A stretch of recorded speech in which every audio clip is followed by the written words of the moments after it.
Tayo po tayo lahat.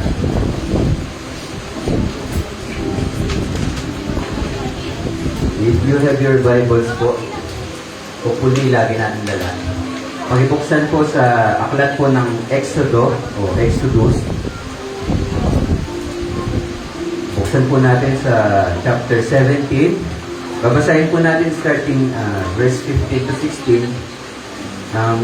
Salin po na ang version na gagamitin ko po itong Pinoy version. Tayo pong lahat, basahin po natin. Exodus 17 verse 15 to 16. Nagtayo ng altar si Moses at tinawag niya itong si Lord ang aking watawat o kandila. Sinabi ni Moses, itaas niyo ang watawat ni Lord.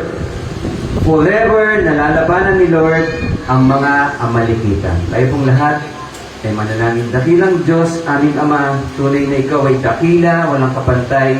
Salamat sa pag-ibig mo na hindi nagmamaliw kailanman. Salamat sa araw na ito na itinakda mo na ang bawat isa ay nandito. Pati na rin po ang aming mga family members kasama po namin online. Yes, Lord. Dalangin po na tulungan mo po kami na maging wagas at bukal ang aming pagsamba sa mga oras na ito. Isaayos mo po ang kondisyon ng aming mga puso upang malaya ka po namin at malinis po ang maging pagsamba po namin sa inyong harapan. Patuloy mo po kami pangunahan sa gawain na ito. Ikaw pong manguna. Itago mo po kami sa inyong likuran nang sa ganun anumang pong mga salita na lalabas gamit ang mikroponong ito. Ikaw po ang siyang magpapala sa bawat isang nakikinig. Ikaw po at tanging mga mensahe mo lamang po ang kumilos sa aming kalagitnaan sa mga oras na ito at anumang pong gawain ng kaaway, tinatakwil namin at sinisira sa pangalan po ng aming Panginoong Hesus.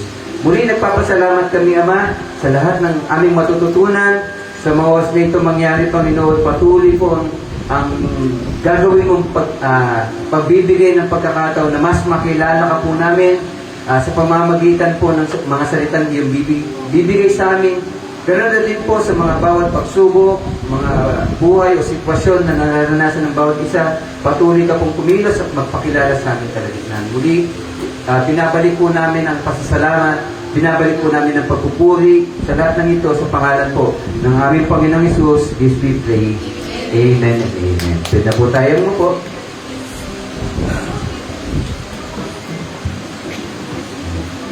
Good morning po. Hindi po ako nakikita, no? Katago po ako. So, yung pag-aaralan po natin sa araw po na ito, initially po na ituro po natin siya during the planning session ng leaders. But at the same time, maganda din po na pag-aaralan natin siya as a body sa araw po na ito. And magbibigay din po tayo ng mga reminders patungkol po dun sa fasting na gagawin po natin starting tomorrow. So, nabanggit po last Sunday na yung prayer and fasting, ginagawa po natin siya taon-taon. Minsan may taon na 2 beses natin siyang ginagawa. Not as a ritual, but as a practice na kung saan as a body, as a family, lumulo tayo sa Panginoon, inilalapit po natin yung mga prayer requests, humingi po tayo ng guidance for the purpose na bigyan tayo ng kaliwanagan ng Panginoon. And siyempre, yung provision. Lahat naman ng pinapagawa ng Lord, kaakibat ng yung resources. Whether time, whether wisdom, and yung mga guidance na kakailanganin po natin. But, yung pag-aayon na po, may tama po siyang paraan. At may tama po siyang motibo, may tama din po siyang paghahanda. So, pag-aaralan po natin yung later. But before that, pag-aaralan po muna natin yung story behind dun sa ano yung magiging focus po ng fasting na gagawin po natin para sa taon po na ito. So, binasa po natin ang scripture in Exodus chapter 17, verse 15 to 16. Ang sabi po dyan, si Moses daw po ay gumawa ng isang altar. Okay? Sino po sa inyo may mga altar kayo sa bahay? Uy, walang magtataas. Meron po.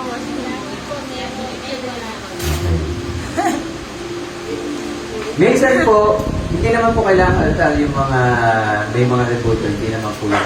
Minsan, meron tayong specific section sa ating bahay na kung saan, tinatawag natin yung sacred space natin. Pwedeng lagayan natin yun ng mga importanteng bagay, mga pictures ng ating family. Kumbaga nandun lahat yung mga trophies. Yun yung po yung altar natin. Something that we want to use para alalahanin po yung mga importanteng pangyayari po sa buhay natin. Ang practice ng mga Israelita, ganun po sila. Every time na ang Diyos po ay magpapakilala po sa kanila, gumagawa po sila ng tinatawag na altar. And usually yung altar po na yun, it is not just a piece of stone na pinagpatong-patong, nagsasacrifice po sila doon. Right? Ibig sabihin, yung altar na yun ay isang commemoration o pagpapaalala na ang Diyos ay may ginawang isang kababalaghan. Hindi isang bagay na nakakatakot, kundi isang himala. So sa Exodus 17, pag-aaralan po natin siya at alalahanin yung mga istorya kung bakit po nagtayo po si Moses ng isang altar. Tapos tinawag niya po itong Jehovah Nisi o Yahweh Nisi. Na ang ibig sabihin ang Diyos o ang Panginoon ng ating bandila, ang ating matawad. Sino po sa inyo, kilala niyo si Neil Armstrong? Yan. O baka absent kayo sa science. Ako yung astronaut. Si Tito Book. Bigyan ng jacket si Tito Book. Alam niyo po, ang bawat bansa po is, lagi po silang in a way, may tinatawag na friendly competition. Ewan ko kung tama yung term na friendly competition. Lagi po sila naglalaban kung sino yung nauuna. Kaya may mga Olympics, may mga sports na lagi naglalaban-laban kada bansa, may representative. And even sa pagpunta po sa mga lugar na hindi pa po napupuntahan ng tao. Noon po, ang isang pinag-uunahan po, isang inaway, parang paligsahan po is, sino ang unang bansa na makakarating po sa buwan? Okay? So, nandyan po, lumaban po ang Amerika, lumaban ang Russia, nakalimutan ko po kung sino yung iba. So, gumawa po sila ng mga space craft o mga vehicle na kung saan kaya pong pumunta po sa space. Nakalimutan ko yung phrase. And napakahirap po lang kasi ang space po, wala pong hangin. Okay. Alam naman po natin na kapag vehicles, kailangan po natin yung tinatawag na kailangan meron bang engine. Yung engine, kailangan mo ng hangin. Pag may movement ka, kailangan mo ng friction. Diba? Sabihin na natin may aeroplano na that time. Pero paano kung gagawa ng isang vehicle na kung saan magta-traveling space, na kung saan vacuum? Walang hangin. Walang oxygen. Well, napakarami pong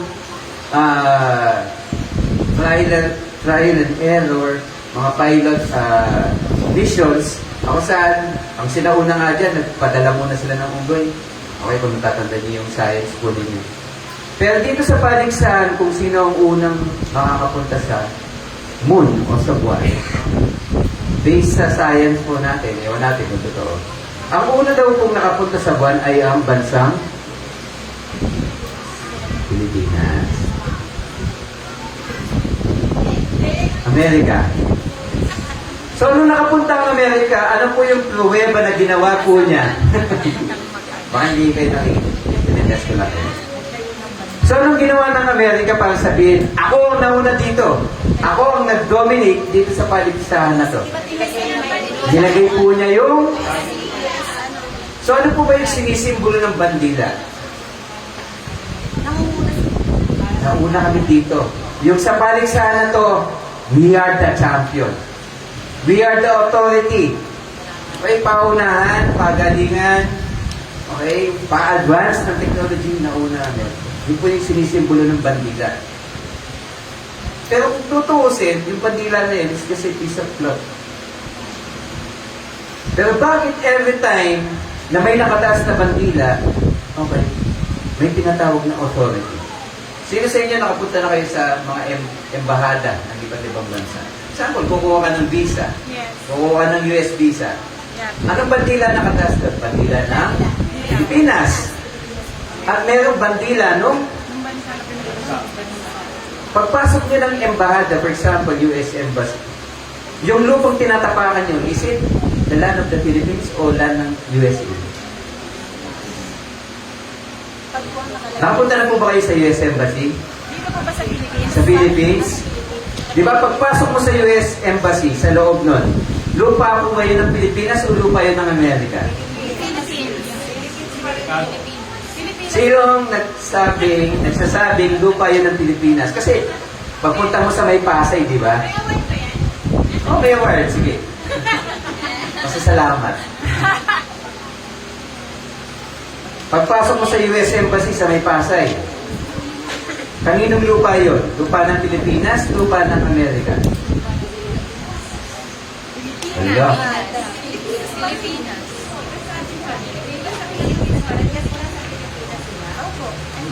So, lupa ng Pilipinas, pakitaas ang kamay. Ala! May confidence. Sino nagsasabi naman na lupa yun ng Amerika? Isa lang ang nanalo.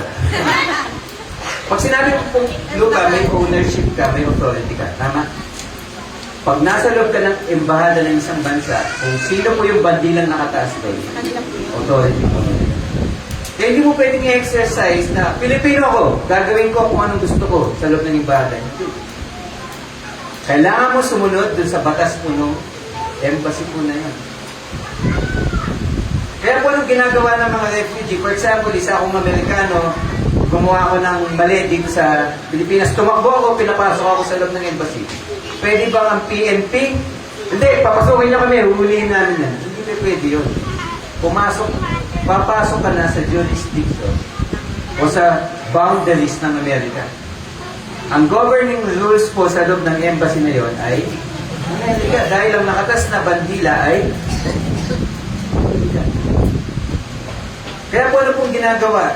Papapansin niyo sa YouTube, sa TikTok, sa mga videos, may makikita kayo yung watawat ng Pilipinas nasa lupa, tapos mayroong isang lalaki, itinaas niya yun, nilinis niya kasi ayaw niyang malamihan. Ano pong nangyayari sa kanya? Nagbabayunar siya. Kasi ano po bang sinisimbolo ng watawat? Sinisimbolo nun yung pangkalahatang Pilipinas. Kaya anong ginagawa ng mga nananakop?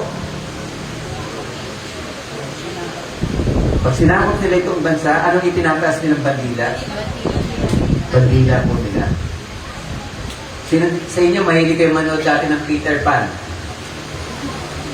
Dahil bandila eh. Anong meron sa isang barko ng mga pirata? Isang bandila. Yung bandila po nila. Andres Bonifacio, anong ginawa po niya? Para labanan po yung mga kaaway ng Pilipinas. Ano palagi ang ginagawa nila? Lagi silang gumagawa ng bandila to represent their cause, to represent kung anong pinaglalaban nila. At every time na nakataas po yung bandila po na yon, it means kami ang authority, kami ang namamahala.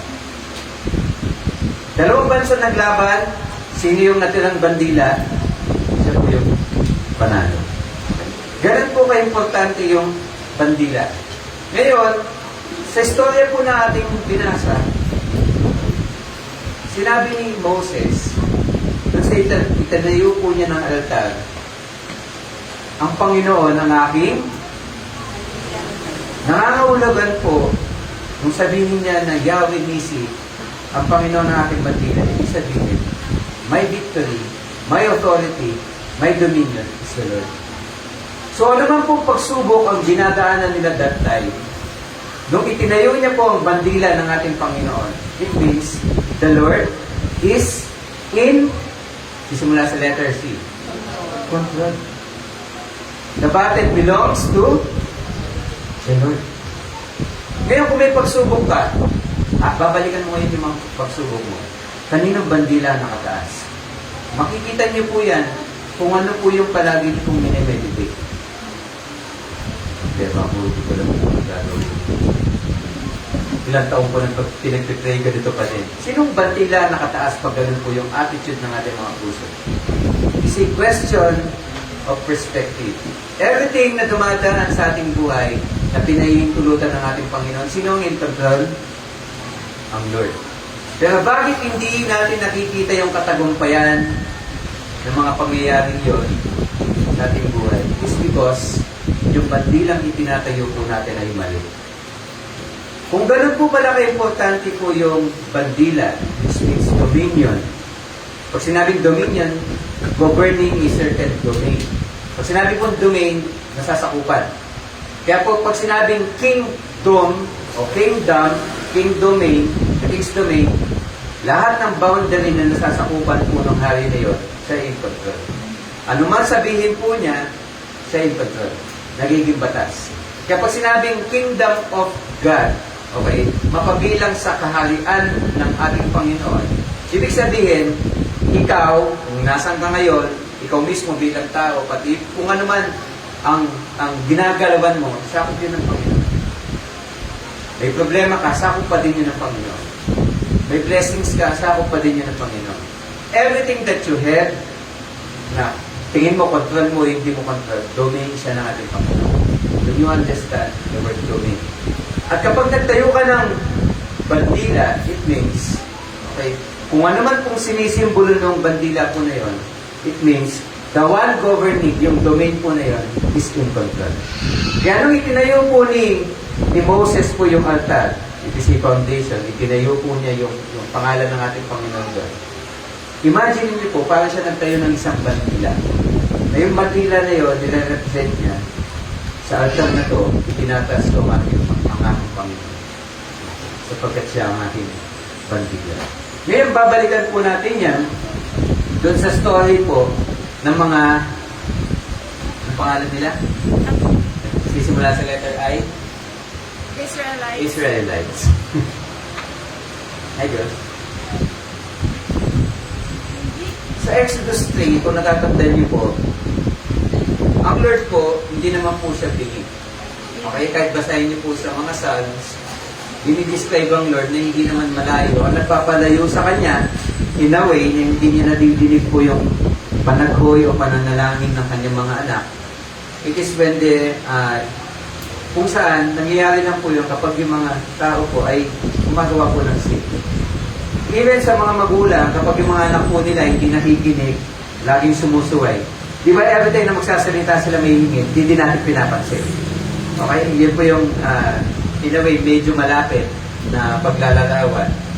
Pero ang mga Israelita, dahil po nung dumanas po sila na kung saan, nung mamatay po si Joseph, at eventually nung wala na din po yung dating Pharaoh, nagbago po yung pakikitungo niya sa mga Israelita.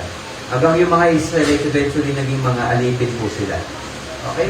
Dahil naging alipin sila, okay, pinipost din po sa kanila yung mga heavy works. Ginawa po silang mga katulong, ginawa silang slave. And even yung mga Diyos na sinasamba ng mga Egyptian, eventually, na-adapt po nila yung culture po na yun. So, in a way, madami po sa kanila na yung dating kultura po nila, unti-unting na wipe out. So, na-influensyan sila ng mga maling values. Pero meron pa din pong remnant doon na talagang faithful pa naman din po sa Panginoon. Pero in a way, kumbaga may tarnish na. Ibig sabihin, may dumin na din po. So, umabot po ng 400 years yung ganong sitwasyon po ng mga Israelita na kung saan nakakaranas po sila ng mabigat na pagsubok. So, ang ginawa po nila, siyempre, pag ikaw nahihirapan ka na, anong gagawin mo? Iiyak ka na lang. So, yung iyak po na iyon ay umabot po sa tainga ng ating Panginoon.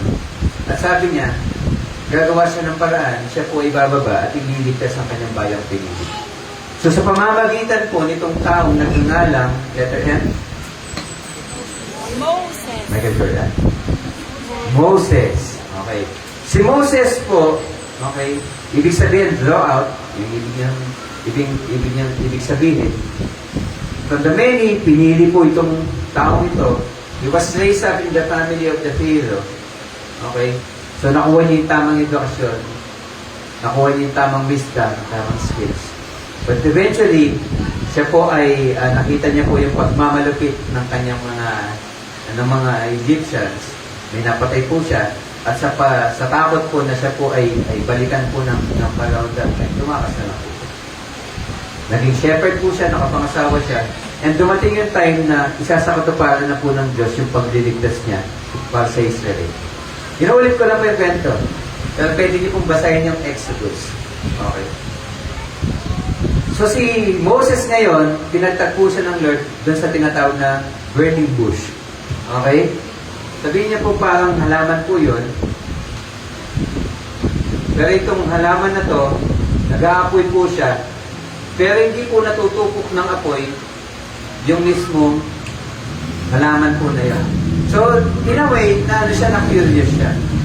Kasi kung ako curious din ako kasi pwede business po yan, di ba? Okay, unlimited supply. Hindi mo na kailangan LPG. Wala, kuha ka lang isang tangkay. Hindi na uubos yung apoy. So, na-curious po siya. Nung papalapit na siya, nangusap sa kanya ang ating Panginoon, tanggalin mo sandals mo. Okay, hindi dahil may jebs yung sandals niya, kundi yung lugar na kinatatayuan mo is a holy ground. It means the presence of the Lord is in that place. Long story short, masyado natin dito. Long story short, sinabi ng Lord, ililigtas ko ang aking bayan, pinili, ikaw ang gagamitin ko. Maraming pagkakataon na tumatanggi si Moses, pero lahat ng pagkatanggi niya, sinasagot ng Lord ng condition. Eventually, si Moses, kasama ang kapatid niyang si Aaron, okay, gumamit ang Lord ng mga himala, until eventually yung mga Israelita po, from Egypt, sabihin natin ito yung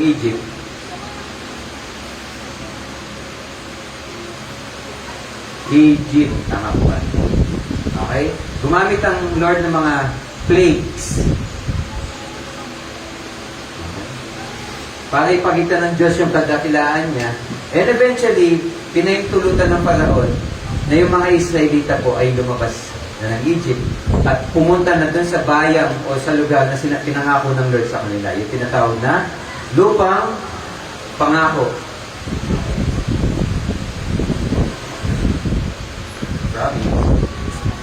Promise land, lupang pangako. Ang lupang pangako na ito ay sinabing ito'y good land, isang land na malawak, spacious, and prosperous. Bakit sinabi yung prosperous? Ito describe po ito as a land flowing with milk and honey. Okay, pag sinabing milk and honey, yun po yung pagkain ng mga anghel. Okay? Pag sinabi pong ganon, ibig sabihin yung provision sa land na yun ay napaka-suitable para kung sino man po yung manahan po doon, talagang hindi siya magkukulang. So, ganon din-describe itong promise na talagang very promising po siya.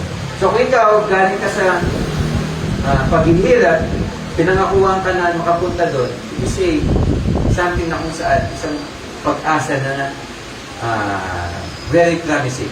So, eventually, yung mga Israelita, okay, pinahintulutan na ng panahon na makaalis po ng Egypt, then nag-change mind.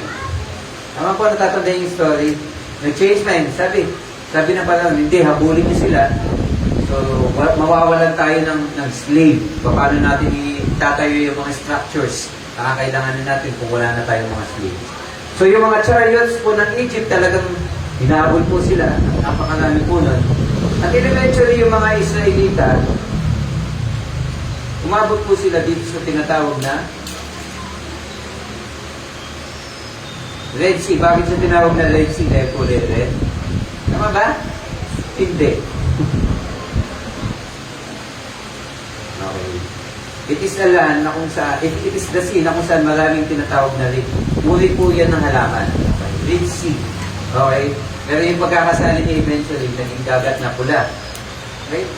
Dumating po sa punto na kung saan itong mga Israelita, umabot po sila dito sa hangganan po ng lupa. Kasi pagdating po dito sa may Red Sea, hindi na sila makaka-move forward. Okay? Hindi naman po lahat kaya mag-swimming. Yung mga alaga po nilang hayop, hindi naman kayang tumawid.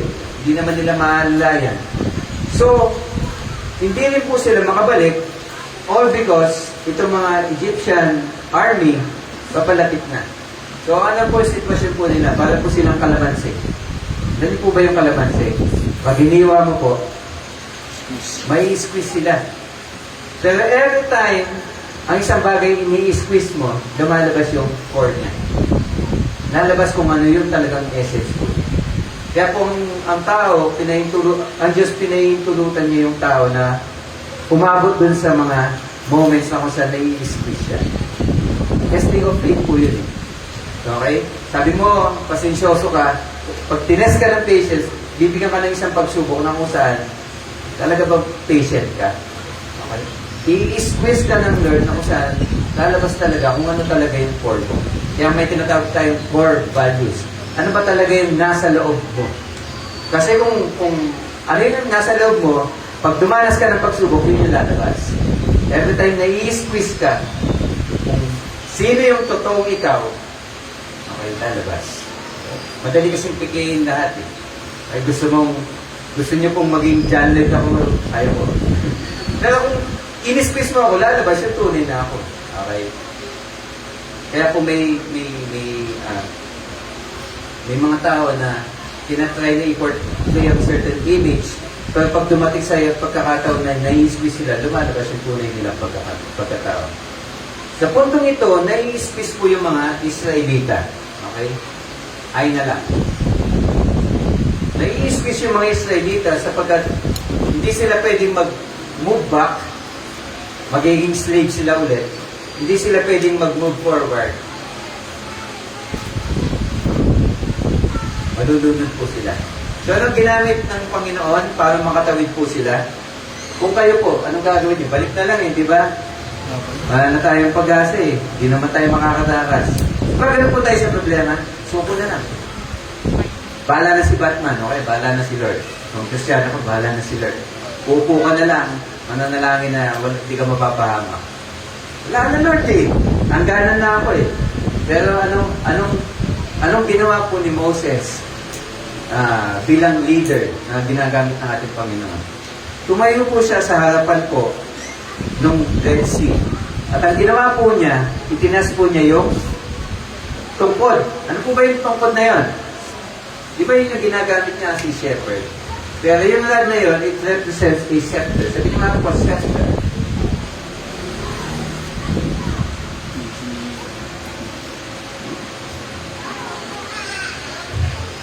Ano yung dalawang ornament, actually hindi dalawa, minsan tatlo, na common sa mga hari?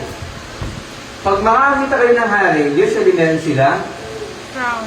crown, meron silang Ring. Ay, sorry. robe, at meron silang scepter. Basta, ganyan yung tsura niya. Okay, minsan meron din silang ring. Okay, yung ring, yun yung pampirma nila. Okay? Pag gagawa siya ng batas, pag meron, may tatakong signet ring, pang sign, okay, ibig sabihin, nagiging as if sinalita yun ng hari, kailangan gawin. Okay? Pero ito, it represents dominion.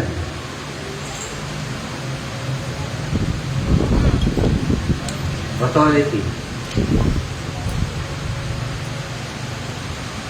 Alam niyo ba na kapag lalapit ka sa isang hari at hindi itinaas ng hari yung scepter niya, automatic ipapapatay ka. Hindi pwedeng basta-basta na lang lumapit po sa hari. Lalong-lalo na kung hindi kayo pinatawag. Natatandaan niyo po yung storya ni Esther? Yes, po.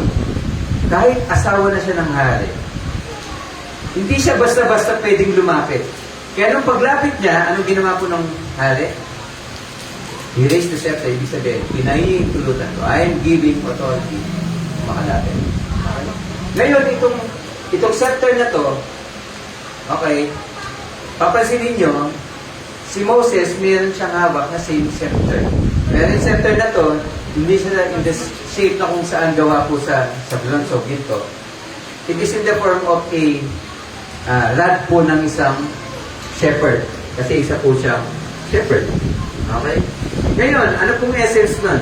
Every time na itinataas mo yun, it means you are giving authority. It means power. Okay? Na kung ano man po yung gusto mong mangyari dyan. Kaya nung si Moses po, tingnan po natin point of view ni Moses. Ito po si Moses. Okay. May hawak siyang... Hawak sa stick. Your dad. Anong nasa harapan po niya? Anong nasa harapan po niya? Dagat. So ano pong ginawa niya? Tinaas niya yung paa niya, di ba? Hindi po yung set. Itinaas niya yung kamay niya, itinaas niya yung scepter. Ano yung position niya?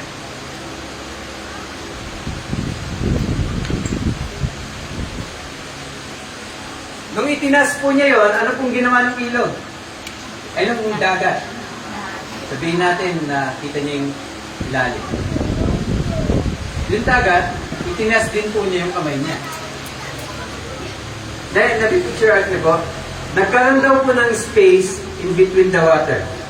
So itinaas po ng dagat, yung in a way, yung kamay niya, imagine niyo. At nagkaroon po ng space sa gitna. At dinescribe ng Bible na yung space na yon, hindi space na maputik.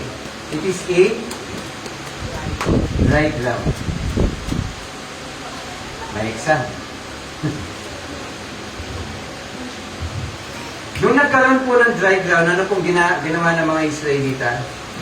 Tumawid po sila. Imagine mo habang tumatawid ka. May space. May kaba, pero alam mo, na may himalang nangyayari. Long story short, nakatawid po silang lahat. Pero ito na yung mga chariots ng mga Egyptian. Nung ang chariots ng mga Egyptian nasa gitna na, itinaas ulit ni Moses yung tungkol at yung tubig ay bumaba. Lahat po ng mga Egyptian na umabol, namatay po sila. So, anong ginawa po after that? Kung ikaw po, nandun sa sitwasyon na yon, magpapasalamat ka kasi yung nakalipas mo, yung paghihirap mo, hindi ka na kayang habulin. Amen. Thank you, Lord. May isang tagumpay na nangyari sa iyong buhay that time. So, anong ginawa po nila? Sa pangunguna po ng kapatid ni Moses, umawit po sila.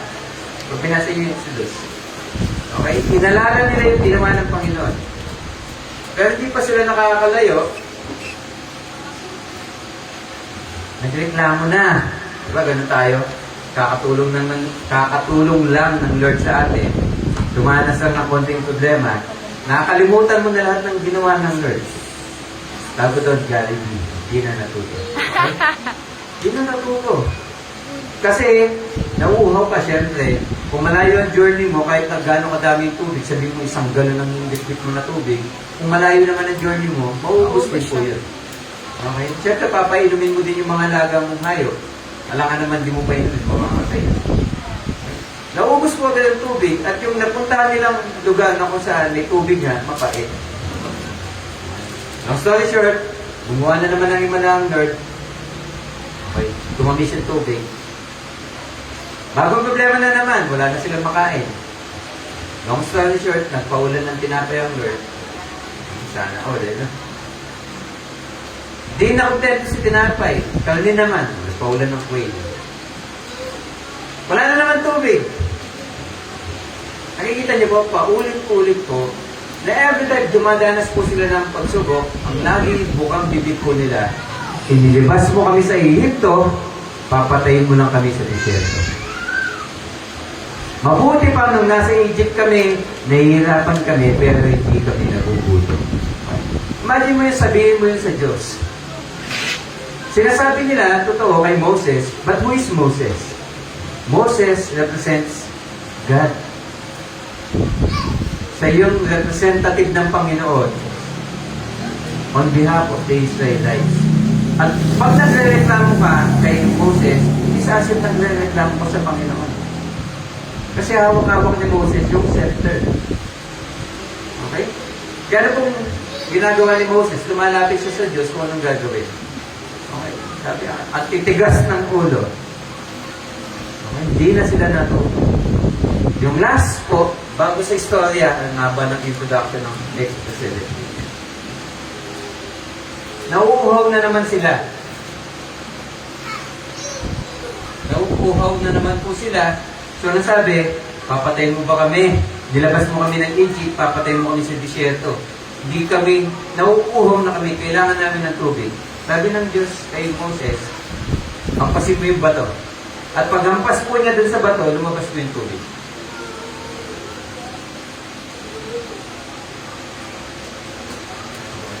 Lumabas po yung tubig.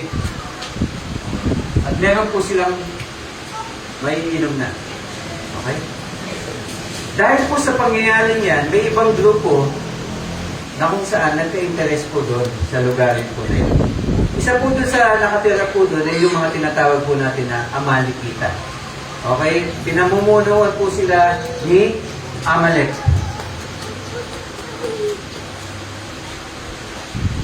Okay? Sino ba si Amalek? Galing po siya sa linya ni Esau. Iso. Sino ba si Iso? Kapatid ni Jacob. Jacob. Sino ba si Jacob? Israel. Sino ba ang mga Israelita? Linya ni Jacob. Sino ba si Amalek? Linya ni Iso. Magkalaban yan eh. Kasi, tinutakan nilinlang ni Jacob ang kapatid po niya para makuha po yung birthright. Okay, yung birthright na nalalapat kay Iso, okay, ninakaw po ni Jacob sa pamamagitan ng kaldereta. Stew. Okay? Long story short, in a way, kung titignan mo, may hidwaan dyan sa pagitan ng dalawang lahi po na yan. Malalim ang galit na hugot po ng mga Amalekita. Lalo-lalo na ngayon, na yung lugar na kung saan nandun ng mga Israelita, may tubig pa. Kumbaga sa panahon noon, mas mahalaga po, pag nasa disyerto ka, mas mahalaga ang tubig kaysa sa dito. Po sa mga nagpunta sa mga desert land. Di po ba, even ang crudo, mas mura siguro kaysa sa tubig, eh? Correct. No. Di ba, maligo ka na ng crudo, hindi ka lang makakaligo lagi gamit ng tubig. Okay? It is a very precious resource. Kaya doon, maraming sasakyan kasi mura crudo. Dito maraming ice water kasi mura tubig. Okay, bata po. Malalim po ang higwaan between these two groups. Kaya yung mga Amalekita, nung nakita nilang may tubig, okay, nag-declare po sila ng gera. Okay? Ano pong ginawa ni Moses? Siyempre, kung ikaw ang leader, hindi mo hayaan na basta-basta kasakupin. Tinawag niya yung best niya na sundalo na nagangalang Jason. Yes, Joshua. Joshua. Nang ibig sabihin, the Lord sings. Okay?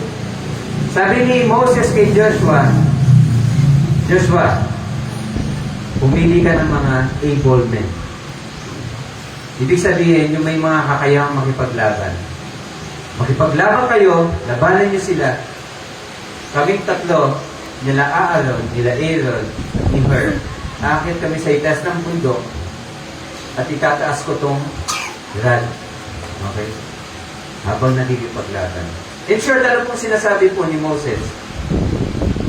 Habang nakikipaglaban kayo sa baba, lalaban kami dito sa itaas. A physical battle sa baba and a spiritual battle sa taas. Okay? Ano po yung significance? Minsan, akala po natin na yung mga pagsubok po sa buhay po natin are just physical battles. Kaya po, ina-address natin bawat problema in a physical way lang. May problema ka sa pera, paano mo susolusyonan? Uutang ka. Bakit? Physical problem eh. Kanino ba akong makakahiram? O ano ba pwede sideline na gawin ko? Why? Because we attack every situation in a physical. Pero in every physical, lagi siya may spiritual. Amen. Okay? So kapag may, sabi natin, kasi yun yung common eh, may monetary problems ka o may financial problems ka, tignan mo din yung spiritual side ng pinagdadaanan mo. Bakit ka ba may problema sa pera? Balikan mo ngayon yung management mo ng pera. Baka may problema doon. Binigyan ka nga ng Lord ng pagpapala to address your problem, hindi mo siya minanage ng tama. Therefore, kahit anong gawin mong pagsisikap, kahit anong gawin mong paghahanap ng taong tutulong sa iyo, uulit at uulit lang yung problema. Why? Because you do not understand yung dalawang bahagi ng laban. Okay? So sa sitwasyon na to, pinapakita that the spiritual battle is more important than the physical. Okay? May physical sa baba, pero may mas nakahigit na battle na dapat i-address. It is a spiritual battle.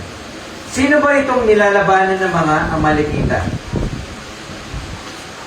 Israel. Sa tingin po ninyo, is this just an ordinary battle? Para sabihin ng Lord dito sa verse 16, sinabi niya, dahil itinaas ng mga Amalekita ang mga kamao nila sa trono nino. Panginoon. Sino ba yung nilalabanan dito ng Amalekita? Panginoon. Di ba kalaban nila Israelites? Sino ba ang mga Israelites? Bayang pinili.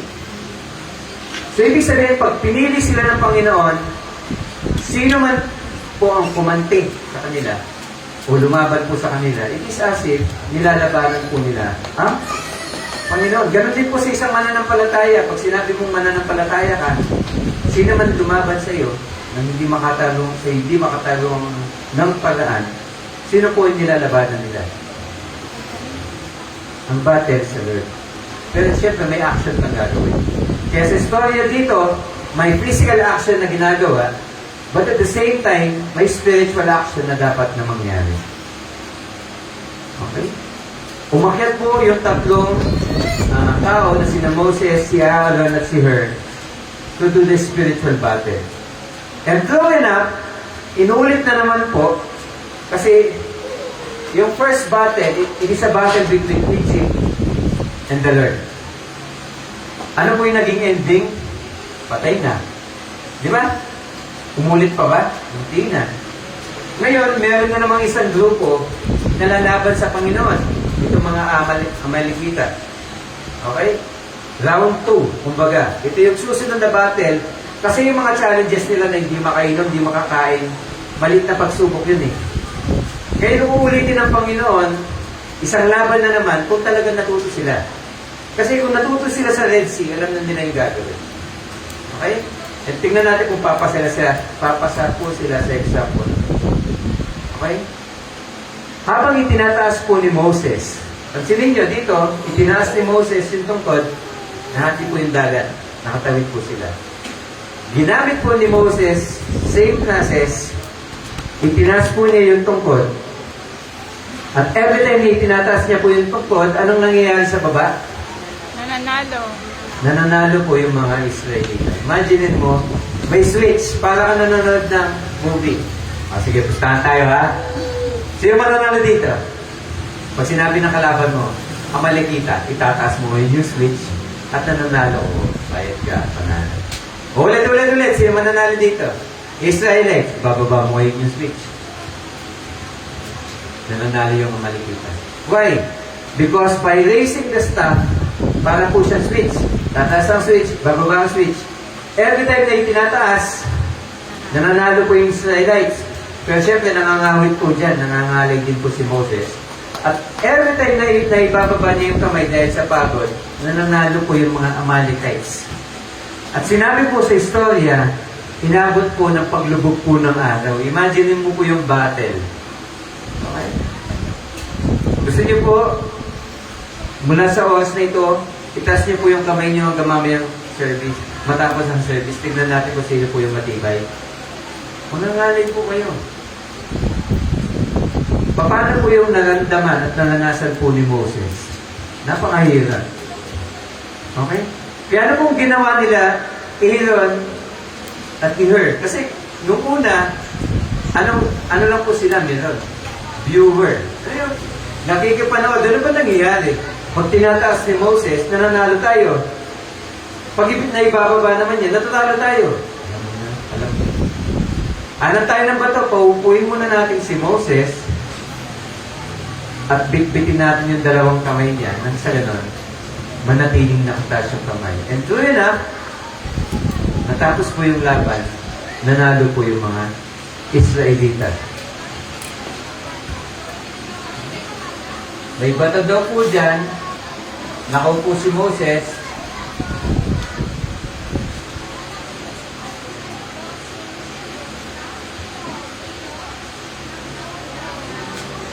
Ito si Her, si Moses.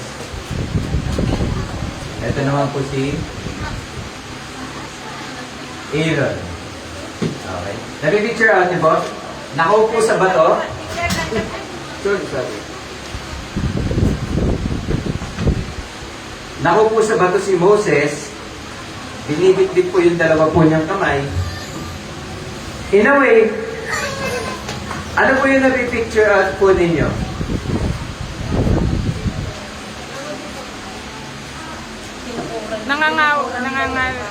Nangangalay. Sino po ba si Moses dyan? Yung Okay, mamaya na natin malalaman. Gusto niyo po bang maunawaan na doon po yung sinisimbolo po nung position po na yan? Mamaya pagpatapos. Kasi nasa introduction pa lang po tayo. Okay? Pag-aralan muna natin itong position na ginagawa ni Moses.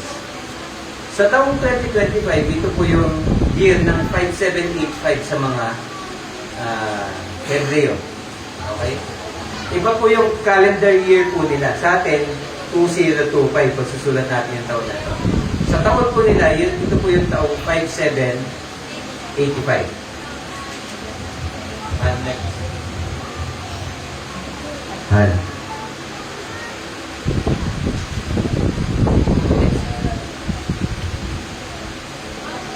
Nakikita niyo pa po, 5785. Ito po yung katumbas ng year 2025. Iba po yung letter nila, iba yung numbering nila. Okay? So yung 5 sa kanila, yun yung po yung letter. Hey, sabihin niyo nga po, hey! hey! Hey, yeah. Yung letter po na yan, nung nag-evolve po yan yung naging letter E natin sa alphabet natin. Sa kanila, ang tawag sa alphabeto nila, Aleph-Bet. Okay? Sa atin, alphabet. Okay? Greek kasi ang ginaya po natin. Hango din naman yan sa kanila. Okay? Ganun po yung division niya. Pero noon, yung letter A po, hindi naman po siya sinusulat in the form of letter, in the form of symbols. So kung yung letter Aleph, simbolo po siya ng ulo ng isang ox o ng isang baka. Yung letter H po, simbolo po siya ng isang taong nakataas po yung kamay. Okay, nakataas ang kamay. Ang ibig sabihin po kasi ng letter H, it means to behold. Pag nakakita po kayo ng isang magnificent thing sa impapawid, for example, isang aeroplano na nagbubuga ng iba't ibang kulay na usok, anong gagawin mo? Tignan mo yan, oh! Diba? Tinataas mo po yung kamay. Wow! Diba? Sa pamamangha mo, napapataas yung kamay mo at parang may pino-point out ka. Okay. Yun po yung simbolo po nila ng H. Yun po yung simbolo nila ng letter H. It means as if meron mo isang bagay na tinitignan na sobrang namamangha ka. Okay? Yung letter D po na yan ay ginagamit po nila to represent a window as if nakatingin ka sa isang bintana, tumitingin ka sa isang open space. Okay? Kung yung letter before that is yung dalet, simbolo ay pintuan, itong ikalimang letra po nila na He, simbolo po niya isang bintana. Para ka nagmamasid. Di ba, pag nasa loob ka ng bahay, confined space yun, maliit. Pag tumingin ka sa bintana, biglang lumalawak yung lugar. Pansin niyo po, pag nasa loob ka ng bahay, ang nakikita mo, 4 na sulok. Pag tumingin ka sa bintana, biglang lumalawak po yung espasyo. Nagbabago yung perspective mo. Yung dating limited, nagiging unlimited. Okay? So yung letter H na to, dito sa 2025, very significant siya, whether in the secular world o dun sa world ng mga Hebrew. Kasi yung yung letter po na ito ay sumisimbolo din po dun sa tinatawag po natin na grace. Okay? Yung taong 5785 is 2 5 sa kanila. So ang paniniwala nila, doble po yung grace ng Panginoon. But at the same time, it also represents the Holy Spirit. So, si Abraham, na ibig sabihin po ay father, nilagyan po siya ng H, naging Abraham. Nagbago po yung ibig sabihin ng pangalan niya, Father of Many Nations na. Si Sarah, ganun din po, Sarai, ginawang Sarah. Papansinin niyo po, every time na may ginagawa po ang Lord sa kanila, may action po lagi ng Holy Spirit. At pag may Holy Spirit, may buhay. So, ganun po nila tignan itong taon na to. Ngayon, ano significance? Bakit po natin inaaral po itong letter po na to? Sa kwento na inaaral po natin kanina, sa kwento ng mga Israelita, the action that Moses performed, it is in the form of the action ng isang hay. Okay? As if he is pointing to someone. Yung action ng pagtaas po ng kamay po ni Moses at pagtaas po ng tungkod ng ating Panginoon. It is an action, okay, na kung saan itinataas po niya ang ating Panginoon. In the midst of the battle between the Israelites and the Amalekites, or kahit pa nung battle between the Egyptians and the Israelites, ang laging muestra o laging action na ginagawa po ni Moses na dapat po nating matutunan, itaas po ang Panginoon. Totoo po, may physical battles na kailangan nating i-address. Pero wag po natin kakalimutan that in our battles na pinahintulutan ng Lord, meron laging spiritual side po yan na dapat nating alalahanin, dapat itinataas ng Panginoon. Yes, binigyan ka ng gift ng Panginoon para magampanan mo yung pinapagawa niya. But, lagi mong alalahanin, kailangan mo siyang itaas. Okay? Bakit po natin sinasabi na kailangan mong itaas palagi ang Panginoon? So that the Lord can receive yung glory na deserve po niya. Imagine, magaling ka na tao, magaling ka na businessman, magaling ka na empleyado, o magaling ka na estudyante. What if naging number 1 ka sa school? Dahil sinasabi mo, napakatalino mo. Sa tingin mo ba pupurihin mo ang ating Panginoon? What if napakagaling mo sa business? Nakikita mo kung ano yung mga papatok na business, inuunahan mo. What if nag-boom yung business mo? Nag-click talaga. Sinong itataas mo? Wow, galing. In-interview ka. Ano niyo po nagawa niyo? Sipag at tiyaga lang. Di ba, ganun po natin sagutin? Nasa ng Lord po doon.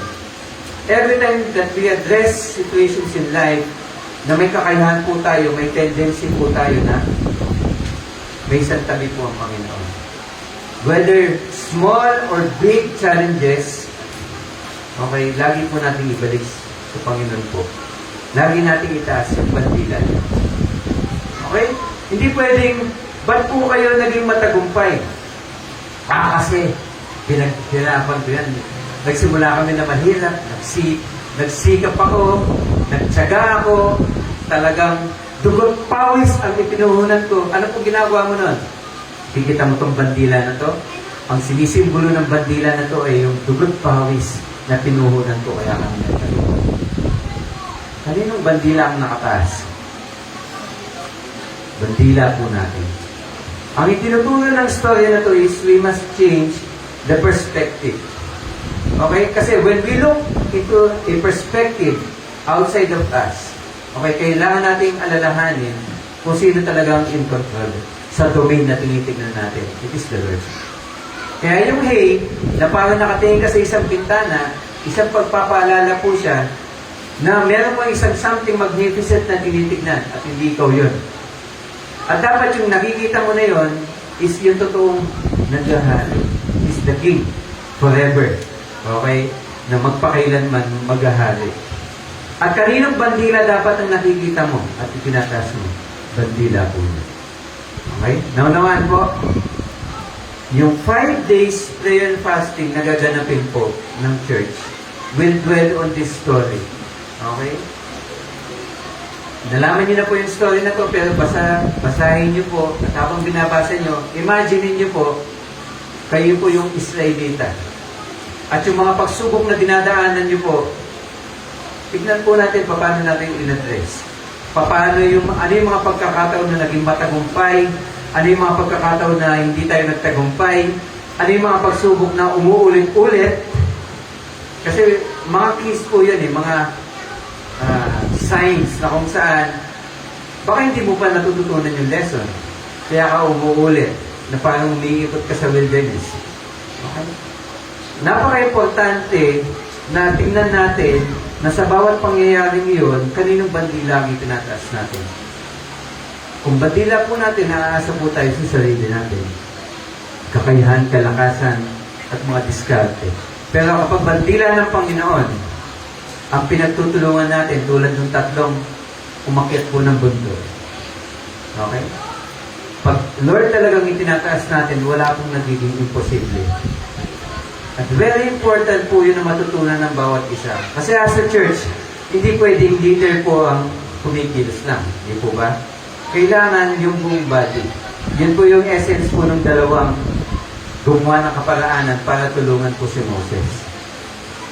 Totoo, ang leader, malakas po yan. Dami na yung pinagdaanan. Pero nanghihina din po yan physically. Kaya kailangan po niyang may katuwang. Okay. Kasi yung laban po na yan, laban ng Panginoon, at gumagamit siya ng kasangkapan. Yun po yung bawat isa na nananampalataya po sa kanya. So, ano naman po yung pagsubok individually, as a family, and as a church, kailangan pinagtutulungan po yan. Okay? Kasi ang laban ng Panginoon, ang dapat na bandilang itaas, bandila po ng ating Panginoon. Ngayon, in preparation po sa prayer and fasting, paklik po.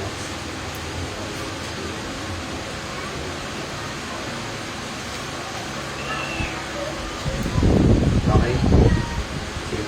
Next. Sa Isaiah 58, actually binasa na po ni Teacher Kayla kanina yung verse 14. Pero I suggest po na basahin niyo din po siya. It is a message of the Lord sa kanyang bayang pinili. Kasi yung bayang pinili po niya, mahilig din mag-fasting. Alam niyo po ba noon po, kapag may mga bagay silang gustong hilingin sa Panginoon, nagpa-fasting sila. Okay? Si David nag-fasting din, mga Israelita nagpa-fasting din. Kapag nagkakasalang sambayanan, nagpa-fasting po sila. Pero may fasting na naging ritualistic.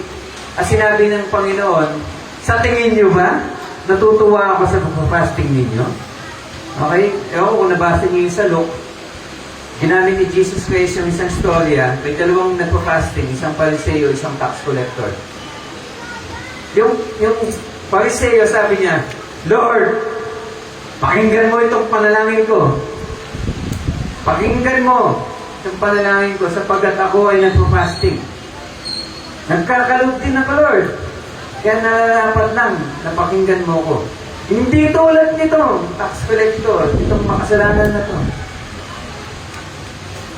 Pero yung tax collector, hindi man siya makatingin sa taas. Kasi nahihiya siya sa Panginoon. Kinakabog lang po niya yung dibdib po niya. Hindi po ako karapat-dapat. Ano sabi po ni Jesus Christ sa tingin niyo? Sino ang umuwing justified? Sino ang, sa tingin niyo, ang umuwing matuwid sa harapan ng Panginoon? Yung Pariseo o yung tax collector? Pareho po sila nagpa-fasting. Pareho po silang nananalangin. Sino po yung naging matuwid sa harapan ng ating Panginoon? Yung Pharisee, di ba? Kasi nagtatights din. Yung tax collector. Kaya hindi siya makasalanan tulad ng tax collector. Hindi po. Kasi yung Pharisee, ginagawa niya yun bilang pakitang tao. Para tignan, para yung image niya as a good person, mapakita niya sa tao at makuha niya yung suporta ng tao. Pero itong tax collector, sino ba yung kausap niya? Hindi yung tao. Ang kausap niya, ang Diyos. Okay? Ngayon, walang pinagkaiba yung storya na yun sa istorya na binanggit po ni si Isaiah. Na yung bayang pinili ng Diyos, ang Lord, nakikita niya yung bayan po niya, nagpa-fasting. Okay? Pero hindi niya nakikita na yung pagka-fasting nila, bukal po sa loob. Ano po nangyari? Nagutom lang sila. Nagsuot lang sila ng sackcloth. Alam niyo po ba yung sackcloth? Sack. Ibig sabihin, sako. Yung sako po na yun, magaspang po yun. Kaya pag sinuot mo yun, makati po siya. Okay, ginagawa po nila yun para saan yung physical po nila. At naglalagay po sila ng abo, alikabok, para sabihin sa harapan ng Panginoon, we are nothing. Dahil ang tao gawa sa alabok, okay, galing sa abo, okay, binabalik nila yung pagkatao nila as if they are nothing in the presence of the Lord. Sabi ng Lord sa kanila, nagsusuot pa kayo ng sako, naglalagay pa kayo ng alabok, as if pinagiginggan ko kayo. Bakit kaya hindi sila pinagiginggan ng Lord? Okay, basahin po natin in Isaiah 50, verse 1. Ang sabi po doon, sinabi ng Panginoon, sumigaw kayo ng malakas, nakasilakas ng trumpeta. Huwag niyong pigilan, sabihin ninyo sa aking mga mamamayan na lahi ni Jacob. Sino po ba yung sinasabi? Tinatawag dito ng Panginoon, yung mga Israelita. Ang kanilang mga kasalanan at mga pagsuway.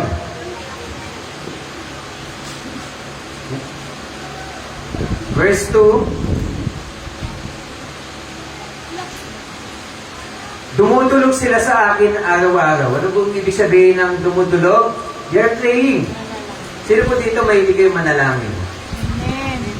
Every day, di ba? Bago kumain, nananalangin. Di po, sarap kasi ng ulam eh. Sino dito nananalangin kayo bago kayo kumain?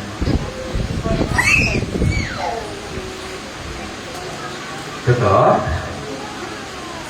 Pagkatapos yung kumain, sino dito nananalangin pa rin kayo, nagpapasalamat? Pagkatapos po ang kamay. Hindi na. Di ba? Di ba kanya nanalangin na buti na lang di ako nang bilaukan?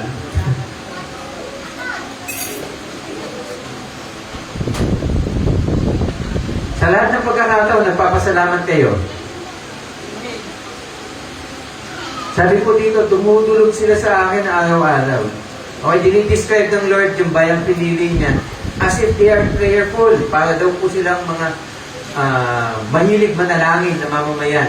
At tila gusto nilang malaman ang aking pamamaraan. It means they're inquiring with the Lord. Lord, ano ba gusto mong mangyari sa amin? Ganun yung pinapakita po ng mga actions po nila. Kung titignan, para bang isa silang bansang matuwid. Okay? At hindi sumusuway sa mga utos ko. Ipinapakita nila na parang gustong-gusto nilang lumapit sa akin at humingi ng matuwid na hatol.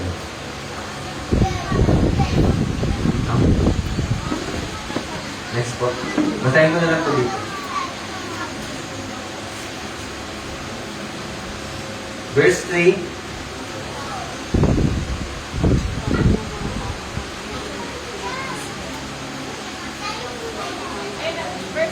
Okay po. Sinasabi pa nila sa akin, Lord, we are fasting. Nag-aayuno kami. Nasaan ka ba, Lord? Hindi mo ba napapansin yun? Nagpe-penitensya kami. We're sacrificing ourselves. Pero Lord, binabaliwala mo lamang kami. Ang totoo, sabi ng Lord, habang nag-aayuno kayo, ang sarili ninyong kapakanan ang inyong iniisip. Dedicate yung mga Pharisees kung anong ginagawa, palaw lang po noon. At mukhang sa panahon po ngayon, kung mali po ang attitude ng puso sa pagpapasting, ganyan din po ang gagawin natin. Magpapasting ka dahil may kailangan ka sa Diyos.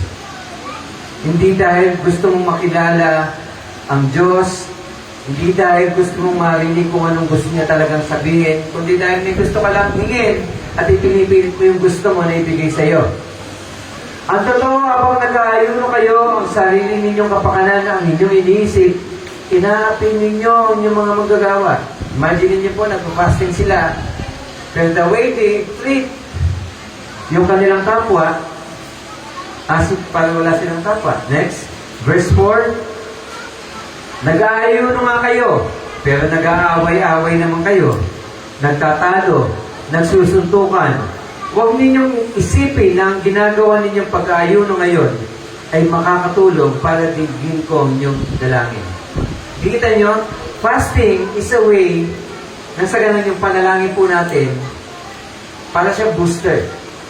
Pero kapag ang pagpa-fasting po, hindi po siya nagagawa ng maayos, okay, kahit na naman pong essence o kahit gaano pa kahaba o kahit umiyak ka pa habang nananalangin ka, hindi siya maririnig ng Lord.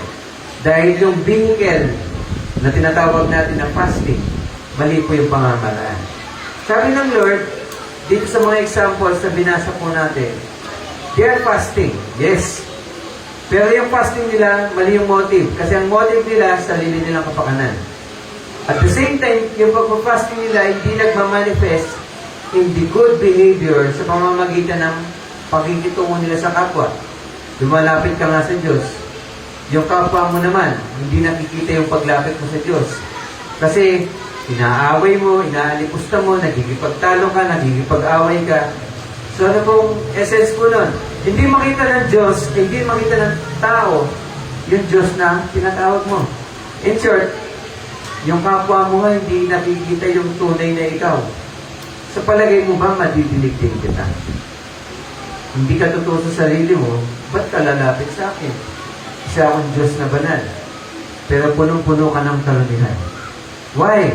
All because the way they fast does not manifest dun sa tamang attitude at tamang behavior ng kanilang puso. Verse 5. Kapag nag-aayo na kayo, nagpepenitensya kayo, yumuyo kayo na parang mga damong pugod. Okay? Napaka-humble niyo pa. Nagsusot kayo ng damit na panluksa at umiiga kayo sa abo. Yan ba ang tinatawag niyong fasting o ayuno? Akala niyo ba nalulugod, nakakalugod yun sa akin? Napiplis ako? Next. Verse 6. Ano daw po yung tunay na fasting na kalulugod sa ating Panginoon? Ito po ay nasa aklat po ng Isaiah. Pero titignan po natin dito yung principle behind. Okay? Pag sinabi natin yung principle behind, yung katotohanan, yung laws, yung principles, kasi yung mga bagay po na yun hindi nagbabago kahit anong kultura mo, kahit anong panahon. Okay? So, kukunin po natin ngayon, ano ba yung principles na tinatawag ng Panginoon patungkol sa pag-aayuno? What kind of fast na napiplace ang ating Panginoon?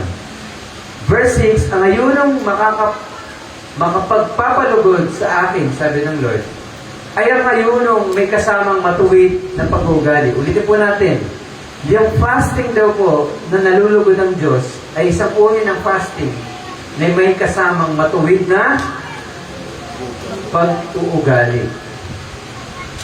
In short, yung behavior mo ay mas importante kaysa dun sa hindi mo pagkain. Kaysa dun sa mga actions na ginagawa mo na nag-aambol ka, lumulod ka, umiiyak ka. Mas nakahihigit sa Panginoon na kapag ginagawa mo yun, nagmamanifest din dun sa pag-uugali mo. At ang pag-uugali ng isang tao, driven po siya, no? Pananalita po niya, driven po siya nung pag-iisip po niya. Kung ang pag-iisip mo mali, ang actions mo mali. Ang pag-iisip na mali ay nagsisimula sa maling pananaw, perspective. So kung mali ang perspective mo, mali na ang thoughts mo, magiging mali na ang words mo, magiging mali na ang actions mo. Diba? Parang sa panatang makabayan, dapat totality mo. Sa isip at sa gawa. The same manner na hinihingi ng ating Panginoon. Yung lumalabas na panalangin sa bibig mo, dapat pareho ng iniisip mo at pareho ng actions ng buhay mo. Okay? Ang ayunong makapagpapalugod sa akin, sabi ng Lord, ay ayunong may kasamang matuwid na pag-ugali. Tigilan ninyo ang paggawa ng kasamaan. Bago ka humingi sa Lord ng mga bagay na prayer request mo, tingin mo muna na ituwid ka. Kasi kung mali po yung inclination ng heart, huwag tayong umasa. Okay, tigilan ninyo ang paggawa ng kasamaan para irali ninyo ang justice. What is justice? Sa hinunugod yung salitang judgment. Okay? Balance, huwag ka mga agabyado. Di ba pag nangagabyado ka, may kalampatang penalty. Why? Because there must be certain balance. Okay, babalansin ng Panginoon yan. Palayain ninyo ang mga inaalipin. Sa panahon po natin, Yung mga nangangailangan ng kalungan, tulungan natin, i-counsel natin. Yung nangangailangan ng pagtulong, kung meron ka may tutulong, tulungan mo. Yung mga naapi, iligtas mo. Huwag yung makisawsaw ka pa. Binubuli na, para hindi ka mabuli, makikibuli ka. Hindi ganun. Okay? Maging daan ka nang sa ganun magkaroon ng kapayapaan kung saan ka man ilalagay ng ating Panginoon. Verse 7. Bigyan ninyo ng pagkain ng mga nagugutom. Kung tayo kumain kasi nandyan, hihingi na naman yun. Taguan natin si ganito. Okay? Patirihinin nyo sa inyong tahanan ang mga walang tahanan. Bigyan ninyo ng damit ang mga walang damit. At tulungan ninyo mga kaanak. Okay? Case by case. Okay? Ano po sinasabi po dyan? Sa panahon po kasi noon, yung pagtulong sa kapwa, it is a form of justice. Natatandaan niyo po nung inaral po natin to, yung salitang righteousness, na yung pagtulong mo sa kapwa, hindi, may dalawang uri ng righteousness. Yung una, yung tinatawag na as a form of justice, na kapag may nangangailangan, kapag tinulungan mo yon, hindi dahil mabuti ka, kundi dahil it is the right thing to do. Tatandaan niyo pa po ba yan? Nakalimutan na. Yes po. Magtatandaan po. Yung mga taong nangangailangan, kailangan mo tulungan dahil it is the just thing to do. Okay? Para magkaroon ng spesya balance. Kaya ano, kapag kung sinong meron, binibenta po nila yon, dahil sa ganun, may pamahagi sa nangangailangan. Hindi para ipakita sa tao na ako mayaman, matulungin ako. Okay? Yun ay dahil yun yung tamang gawin. But there's a righteousness beyond that na bunga na po na kabutihan ng kalooban. Itinutulong po dito ng ating Panginoon, it is not just a form of justice, but a form of love. Okay, ang minimum po dito, okay, yung justice part na hindi yung ginagawa eh. Ito yung binabanggit ng Lord dito. Pero ang gusto ng Lord, beyond dito ang gawin nyo. Pero itong minimum na to, hindi nyo na ginagawa. Kaya dito, sana sa minimum na to, gawin nyo na. Okay? Maging makatalungan kayo sa inyong kapwa. Sinong nangangailangan, tulungan nyo. Sa panahon natin, iba't ibang pagkakataon po yan, nalilito po sa mga sitwasyon po natin. Pwede ka mag-anak yan, kapatid yan, co-worker po yan, kasama sa business, anything. Okay? Kung meron po tayong kakayahan, tulungan po natin sila. Verse 8. Kapag ginawa niyo ito, ano po yung pangako ng Panginoon? Dahil din sa inyo ang kaligtasan na parang bukang liwayway. Tulad nung sa bataan. Okay? At pag-agalangin ko kayo agad. Ako ang Diyos na matuwid na mangunguna sa inyo. Ipagtatanggol ko kayo sa pamamagitan ng aking kapangyarihan. Ano sinasabi ng Lord po dito? When we make ourselves right with the Lord and with our neighbor sa ating kapwa, ano po nangyayari? It is as if the Lord is saying to us, reminding us, mangunguna ako sa inyong kalagitnaan. Okay? May battle ka, nasa unahan ako. May karamdaman ka, nasa unahan ako. Okay? May pangangailangan ka sa buhay, nasa unahan ako. Imagine mo, kung meron kang battle, tapos meron kang isang biyasang sundalo na nasa harapan, na kailanman hindi natatalo. Anong mararamdaman mo? You will have a confidence na kung saan hindi ka matitinag kahit naman dumaan na pagsubok sa buhay mo. Yun yung sinasabi ng Lord. Okay? Kung ikaw ay nagpa-fasting ng tama, okay, yung pananalangin mo, diringgin ko. Pero dapat yung pagpa-fasting na to, makita ko sa buhay mo. Unahin mong ayusin ang iyong sarili bago ka humingi ng mga bagay na hinihingi mo sa akin. Mas importante sa akin na maayos ang kalagayan ng iyong puso dahil sa may bigay ko sa iyo yung mga bagay na hinihiling mo o pangangailangan mo dito sa mundo. Verse 9. At kung dumutulong kayo sa akin para humingi ng tulong, kayo ay aking sasagutin. Okay? Kung titigilan ninyo ang pangapi, ang pangbibintang ng kasinungalingan, ang pagsasalita ng masama, Verse 10, at kung gagawin ninyo ang pagpapakain sa mga nagugutom, ang pagbibigay ng pangangailangan ng mga dukha, darating sa inyo ang kaligtasan na magbibigay ng liwanag sa madilim ninyong kalagayan ng pangantanghaling tapat. Okay? Naunawaan po, yung mga anumang kaguluhan na nararanasan nyo, whether problema yan, pagsubok yan, okay, sinasabi ng Lord, okay, you will be enlightened. Ang isang taong nasa kadiliman, ibig sabihin, for example, ikaw, for example, nasa exam ka, nag-exam ka sa school. Pag hindi mo maintindihan, ano na-feel mo? Nadi-disappoint ka, kinakabahan ka kasi patapos na yung oras, hindi mo masagutan. Why? Because you are darkened, hindi mo alam kung anong gagawin. What if sinabi ng teacher, o ito clue, binigyan ka ng clue, tapos yung clue na yon para siyang isang liwanag, para siyang ilaw na napakaliwanag, na nagbigay sa iyo ng guidance kung paano mo sasagutin. Ano mangyayari sa iyo? Magkakaroon ka ng pag-asa, magkakaroon ka po ng hope, magkakaroon ka po ng guidance. Ganun po yung sinasabi ng Lord.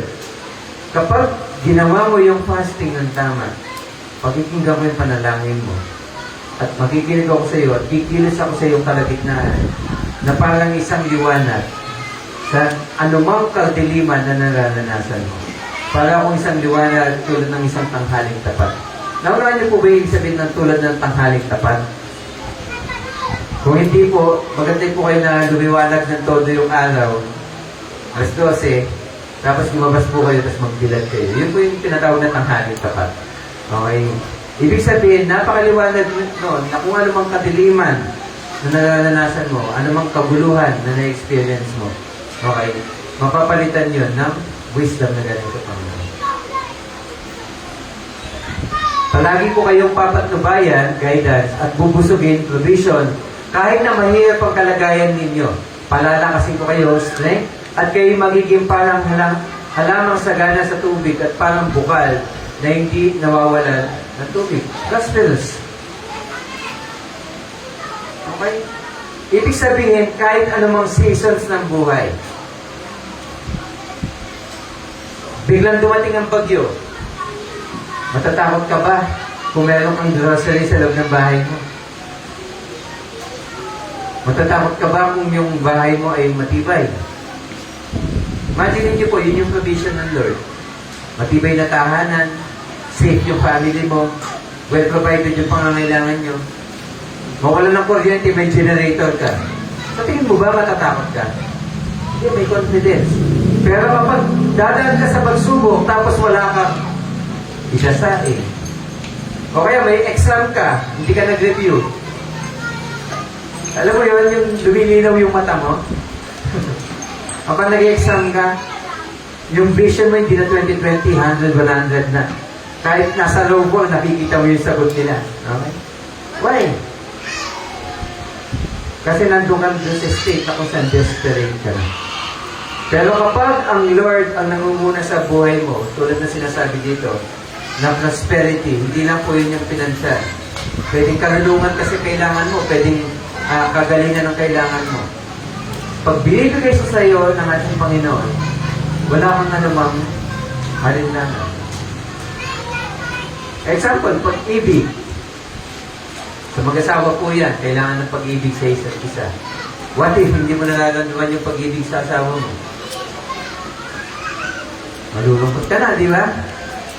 Pero kapag naunawaan mo ang tunay na relasyon mo sa ating Panginoon, kanino ka dapat talaga humuhugot ng pag-ibig? Sa Diyos.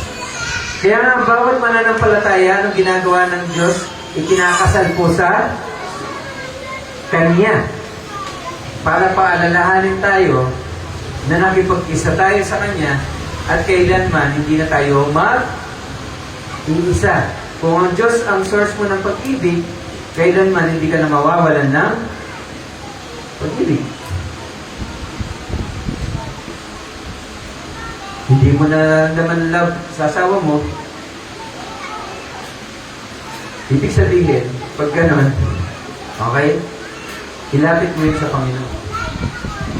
yung pag-ibig na inaasam-asam mo, hingin mo sa Panginoon. Tulad po na sinasabi po dito, nire-remind tayo ng Lord na kailangan, pag tayo po ay nag-fasting, tama yung heart. Okay? At kapag tama yung heart, tama yung behavior, magkikinggan tayo ng ating Panginoon, pangungunahan tayo ng ating Panginoon. Ano mang pangangailangan? Okay, dahil siya po ay Diyos na tapat, siya ay Diyos na tunay na nag-care po sa bawat isa, ibibigay niya po yung pangangailangan na yun. Whether strength, whether wisdom, kasi yun po yung sinasabi po niya dito na ibibigay po niya. Okay, verse 12.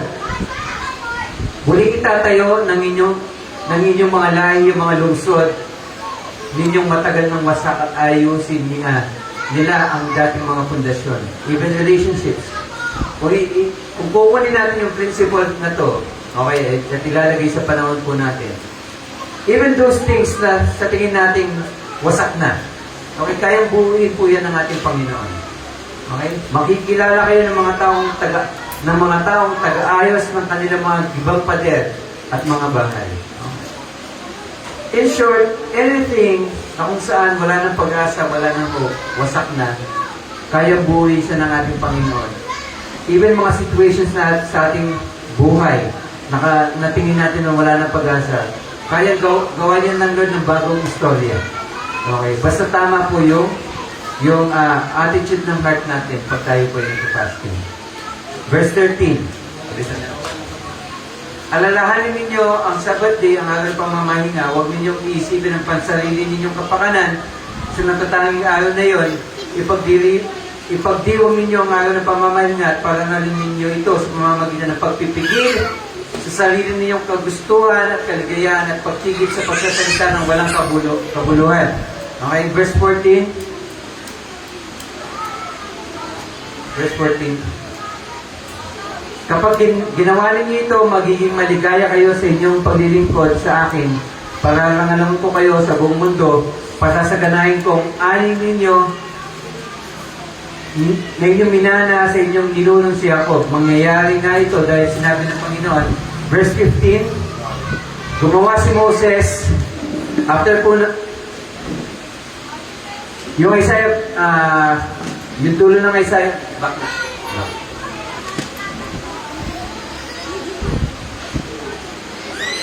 Isaiah 58, yung last verse. So after po yung dulo po nung sinabi po, in essence, ang sinasabi ng ating Panginoon, kung tama yung way ng pagpapasting po ninyo, o pagpapasting ninyo, yung blessing ng Lord, yung guidance ng Lord, yung vision ng ating Panginoon, yung guidance ng Panginoon, yung pakikinig ng Panginoon, lagi po natin siyang maaasahan. Ngayon, tayo po, taon-taon ginagawa naman po natin yung prayer and fasting. At bukas sisimulan ulit natin as a church. Kaya ini-encourage po natin ang bawat isa. Last week pa sinabi na natin, mag-prepare po kayo for the fasting. Kung ano yung mga prayer requests, isulat nyo na po. Sinabi natin na yung hingin nyo sa Panginoon, tulad nung inaral po natin na palal, ibig sabihin, hingin nyo yung tamang perspective sa ating Panginoon, sa inyong pamilya, sa inyong mga attitudes, even sa mga bagay na pinagpe-pray nyo, hingin nyo yung tamang prayer. Hindi lang siya dapat grocery list. Na Lord, gusto ko ng ganito, gusto ko ng ganyan, ito yung prayer ko ngayon. Hindi po dapat ganun ang pananalangin. Ang pananalangin, sinihingi mo sa ating Panginoon kung paano kanya nakikita. Kapag ganun ang prayer request mo, nalulugod ng Panginoon. Why? Kasi ang hinihingi mo, bagay na gusto niya. Hindi sariling kagustuhan, tulad ng sinabi kanina, na mga bagay na prayer request nila, tapos nagpa-fasting pa. Hindi po yung pinakikinggan, sabi ng ating Panginoon. Ang gusto ng Lord, tamang puso, tamang imahe po natin.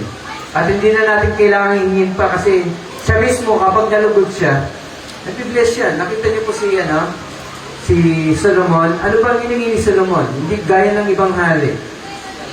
Sabi niya, Lord, gusto ko na wisdom galing sa iyo. Kasi hindi ko alam pamunuan yung bayan mo.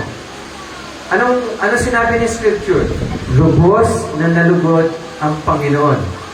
Sabi niya kay Solomon, dahil yan ang hiningi mo, ibibigay ko din sa iyo itong mga pagpapalang ito. Ano po ba yung mga pagpapalang yan? A kingdom like no other. Yung kayamanan na hindi pa nasubukan ng kahit anumang kingdom. Okay? Binigay din po yun ng ating Panginoon kahit hindi hiningi. Kasi iniisip natin, Lord, hindi mo ba nakikita ang kalagayan ko? Naghihirap na ako, Lord. Wala kaming kakainin. Yung family ko, hindi ko alam paano ko itatayo. May problema kami. Hindi ko alam paano susolusyonan. Mas gusto ng ating Panginoon na yung puso natin, ilagay natin sa harapan niya. At anuman pong karamihan, ipalinis natin. Kung may kailangan baguhin, ipabago natin. Yun yung essence ng fasting na dapat natin gawin.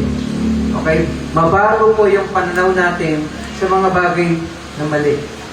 Okay, ang gagamitin nating comparison, perspective ng Panginoon. Yung itatayo nating bandila, Panginoon. Bakit ang isang bagay na hawak mo, nag-fail siya? Baka mali yung bandilang nakataas. So kung ang family mo nag-fail, sa prayer and fasting, itayo mo yung bandila ng Panginoon sa family mo. Lord, hindi ko alam i-handle itong family. Ano po ba dapat kong gawin? Anong dapat kong baguhin sa aking sarili?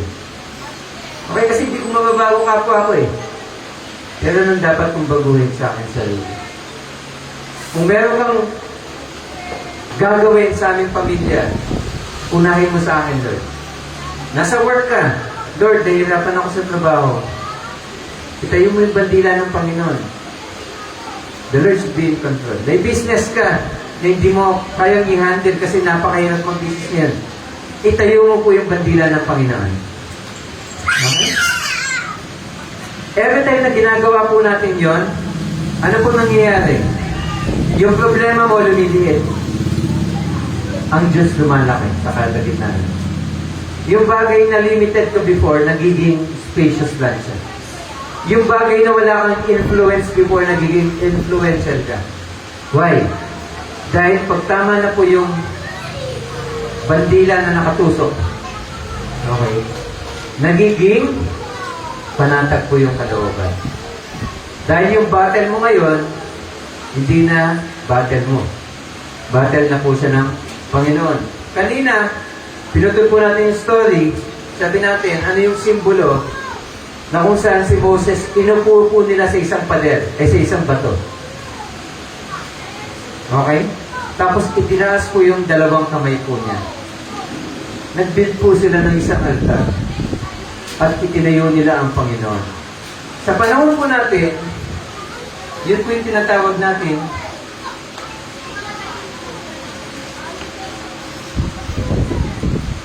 bandila. Ito po yung bato. Ito po yung pole. Ito po yung bandila.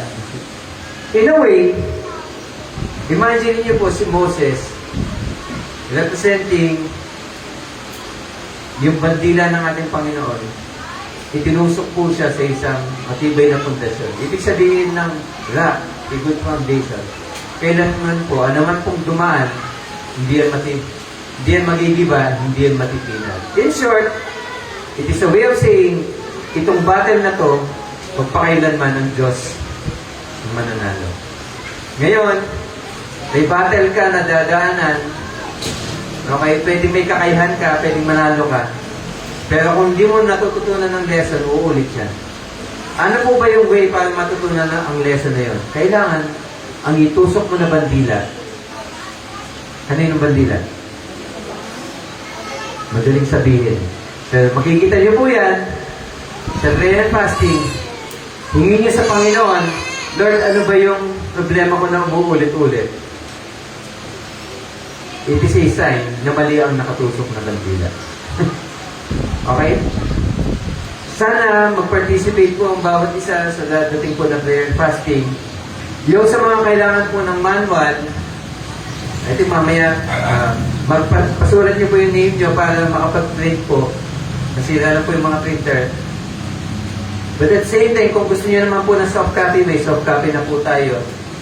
And maging participative, at the same time, huwag natin itong gawin dahil lang sinabi ng church, mag-prayer and fasting, kaya mag-prayer and fasting. No, maging personal goal niyo talaga.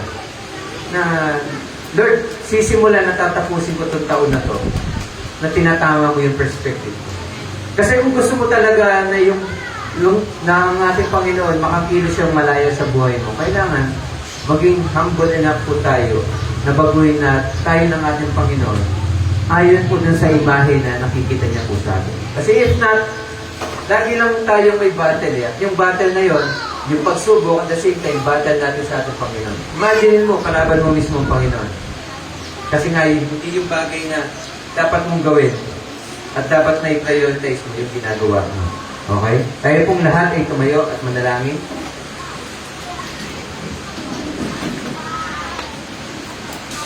Later po may magbibigay pa po ng mga reminders patungkol po doon sa prayer and fasting.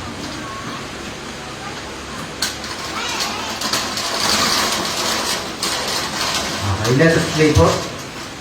Dakilang Diyos, aming Ama, salamat po sa dito. Salamat po na ikaw po ang aming bandila, ikaw po ang authority, ikaw po ang governing sa lahat ng bahagi ng aming mga buhay. Dalangin po namin na sa darating na linggo po na ito, kayo po ang manguna sa amin, ibigay niyo po ang mga tamang prayer items na dapat namin isaalang-alang. Tulungan niyo din po kami na may sagawa namin ito ng tama. Ano man pong pangingin ng katawan, ikaw pong bigay ng kalakasan. Ano man pong distractions, tanggalin nyo, bigyan nyo kami ng puso na tunay na nagdi-desire na mas makilala ka at mas makilala ang aming sarili kung paano mo kami tignan. Dalangin po namin na although this battle or this prayer and fasting ay magiging mahirap, dalangin po namin na lagi mo ilagay sa aming puso that you are in control, na bigyan mo kami ng puso na tumingin sa dulo po nito, na ang dulo nito is a victorious battle sapagkat ikaw ang nangungunat. Ang battle na to ay battle mo. Dalangin po namin as we do this, mapagangalang pa po namin at ang naman pong problema na currently na dinadanas po ng bawat isa ay maging testimonies po namin after po nitong period po nito. Dalangin po namin na i-bless mo din po ang bawat isa na sa kanilang pag-uwi, bawat isa ay maging ligtas.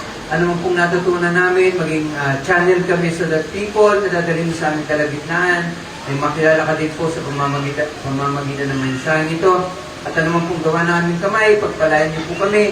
Nang sa ganun, ang blessing na ito ay magamit din po namin in expanding your kingdom. Muli nagpapasalamat kami, Ama. Binabalik namin lahat ng papuri, pasasalamat in Jesus' name. Amen and amen.